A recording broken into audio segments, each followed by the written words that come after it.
लगभग आप में से जो ज्यादातर बच्चे होंगे वो मध्य वर्गीय परिवार से आते होंगे। आप में से लगभग इस बैच में आने वाले और भारत में लगभग ज्यादातर जो बच्चे होंगे जो कॉम्पिटिटिव एग्जाम की तैयारी करते हैं वो मध्यम वर्गीय घर के होते हैं, मिडिल क्लास फैमिली या उससे भी नीचे से होते हैं, है ना। मतलब आर्थिक रूप पे बहुत ही मजबूत नहीं होते हैं, है ना। अब आपके पास जीवन में बहुत सारे पैसे नहीं हैं, कहीं ना कहीं हो सकता हो आपके पिताजी भी इतने सारे पैसे जिंदगी में नहीं कमा पाए, और ये सच है। पर हाँ, आपकी परवरिश में उन्होंने जो कर सकते थे उन्होंने बेस्ट किया। आपको सबसे अच्छे स्कूल में पढ़ाया, आपको सबसे अच्छी कॉपी किताब खरीद के दी, सबसे अच्छे कपड़े पहनाए, अपनी सारी इच्छाएं मार के आपके लिए सारी चीजें त्याग किया और आपको इस तरह की कोचिंग भी ज्वाइन कराई। बहुत सारे पैसे तो आपके जीवन में है नहीं। सबसे कीमती चीज जो आपके पास जीवन में इस समय है वो क्या है? वो क्या चीज है जिसको आप खर्च नहीं भी करना चाहते हो तो बेटा वो खर्च होती जा रही है? समय। पैसा अगर मेरी जेब में मैं खर्च ना करना चाहूं तो वो खर्च नहीं होगा, पर समय खर्च होता जाएगा। आज आप 17 साल के हो और पता नहीं चलेगा कब आप 17 से 25 साल के हो जाओगे बेरोजगार। जीवन निकल जाएगा।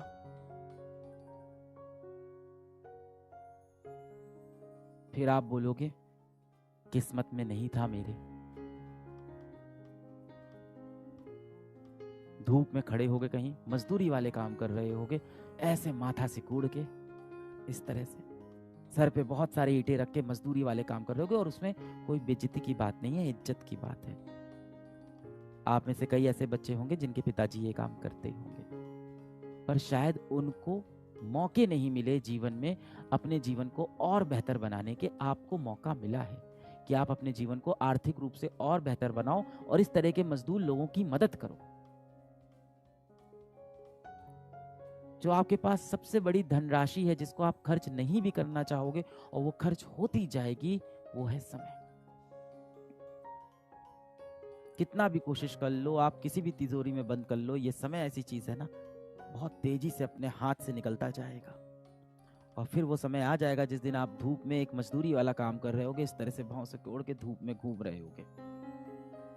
ये जो आपकी माथों की लकीरें सिकुड़ने वाली है ना, इन माथों की लकीरों को बदलने के लिए ना किस्मत का काम नहीं होता, मेहनत का काम होता है। जिंदगी के 3-4 साल आपको घिस के मेहनत करनी होगी। इतनी मेहनत करोगे ना, इतनी मेहनत करो ना कि आपकी हाथों की लकीरें बदल जाएं, आपकी माथे की लकीर बदल जाए बेटा। इतना पेन चलाओ, इतना पेन घिसो, इतना पेन घिसो कि आपकी हाथों की लकीरें भी मजबूर हो जाएं बदलने के लिए। इस दुनिया में सिर्फ एक ही नियम है।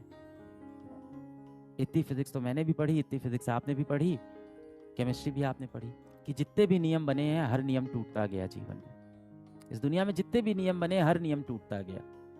हर बार उस नियम के अंदर कहा गया इसके अंदर ये बदलाव कर देते हैं, ये बदलाव कर देते हैं। तो इस दुनिया में एक ही चीज कंफर्म है, इस दुनिया में सिर्फ एक ही नियम है कि इस दुनिया का कोई भी नियम ऐसा नहीं है जो तोड़ा नहीं जा सकता। तो यदि ये बात सत्य भी है कि हमारी किस्मत की लकीरें हाथों में हैं तो उनको बदला जा सकता है। हो सकता हो, बुरा नहीं मानना आप, हो सकता हो मैं भी हुआ हूं, आप किसी गरीब घर में पैदा हुए हो, इसमें आपकी कोई गलती नहीं है। मैं भी एक गरीब घर में पैदा हुआ, इसमें मेरी कोई गलती नहीं है। पर यदि मैं उस गरीब घर में उस गरीबी के साथ ही मर जाऊंगा तो वहां मेरी गलती है। मैंने जीवन में कुछ नहीं किया। जिन माँ बाप ने मुझे उंगली पकड़ के चलना सिखाया, जिस माँ बाप ने मेरे लिए सब कुछ किया, बुढ़ापे में मैं उनको वो सुख नहीं दे पाया। आप नहीं चाहते बेटा कि जिस दिन आप 25 साल के 26 साल के हो उस टाइम आपकी माताश्री अच्छे कपड़े पहने, उस दिन आपकी माताश्री एक अच्छी गाड़ी से चले, अच्छे सुख सुविधा उनको मिले, घर में आप एक इन्वर्टर लगवा पाओ कम से कम अपने, कि लाइट जाए तो पंखा चल पाए, माताश्री आपकी गर्मी में ना बैठे। आप अपने पिताजी के लिए एक बेल्ट खरीद पाओ, क्योंकि वो बिना बेल्ट के, कई बार आपने देखा होगा पैंट ऐसे ही पहन लेते हैं, एक बेल्ट तक नहीं खरीदते अपने लिए। मैंने ऐसे बापों को देखा है जो रस्सी बांध लेते हैं पैंट में, पैंट बेल्ट की जगह, कि कोई बात नहीं, और उसके ऊपर शर्ट से ऐसे ढक लेते हैं किसी को दिखाई ना पड़े। अब आप उस उम्र के हो गए हो कि माँ बाप आपको अब थप्पड़ नहीं मारते, अब ताने देते हैं। इसका मतलब अब समय आ गया है कि आपको अपने जिंदगी की बागडोर खुद से संभालनी होगी। और यदि आपको अपनी माथों की लकीरों को बदलना है तो उसका एक ही रास्ता है, कड़ी मेहनत। मेरी सारी दुआएं, सारी विशेस आपके साथ है, हमेशा आपके साथ रहेगी। आप में से जिस किसी को भी लगता है कि मेरी जिंदगी बदलने वाला बहुत जल्द मेरी जिंदगी में आने वाला है, अगर बेटा आपको लग रहा है ना कि आपकी जिंदगी बदलने के लिए कोई एक व्यक्ति आएगा, कोई एक समय आएगा, कुछ ऐसा होगा कि आपकी जिंदगी बदल जाएगी, तो आप इस दुनिया के सबसे बड़े मूर्ख हो। सच बताना, जो तुमने सोचा था क्या वही कर रहे हो? मुझे कमेंट में बताना। जो तुमने सोचा था क्या तुम उसी ट्रैक पे हो? जैसा तुमने सोचा था क्या वैसा ही चल रहा है सब कुछ?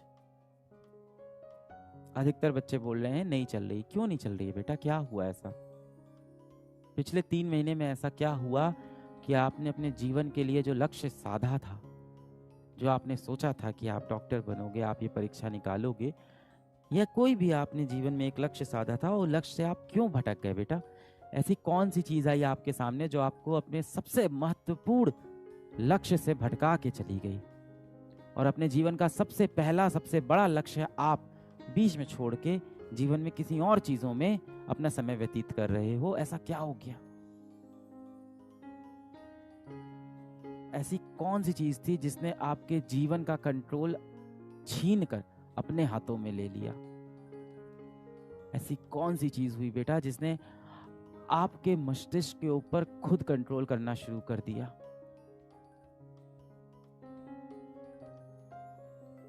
आप बहुत स्ट्रांग हो बेटा, आप मेंटली बहुत स्ट्रांग हो। एक बार आप शीशे की तरफ देखो, आपसे ही मैं बात कर रहा हूँ बेटा, आप बहुत स्ट्रांग हो मेंटली।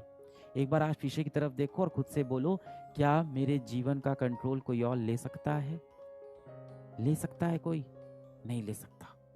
मेरे जीवन का कंट्रोल हमेशा मेरे पास रहेगा। क्यों लूज हो गया वो कंट्रोल? जिस इंसान को भी लगता है ना कि उसकी जिंदगी कोई और बदलने वाला है, उस इंसान ने कभी आईना नहीं देखा है। आपकी जिंदगी सिर्फ एक व्यक्ति बदल सकता है, आप खुद। शीशे के सामने खड़े होना इस सेशन के बाद जाके खुद से सवाल करना कि आपके जीवन का कंट्रोल किसके पास है। खुद से सवाल करना कि 24 साल की उम्र में आप अपने घर वालों को सुख सुविधा देना चाहते हो, या 24 साल की उम्र में आप फिर से इन्हीं कंपटीशन में फंसे रहना चाहते हो और किसी और कॉम्पिटिटिव एग्जाम की पेपर लिखना चाहते हो। बस इतना पूछना। पढ़ाई करते रहें बच्चों। All the very best.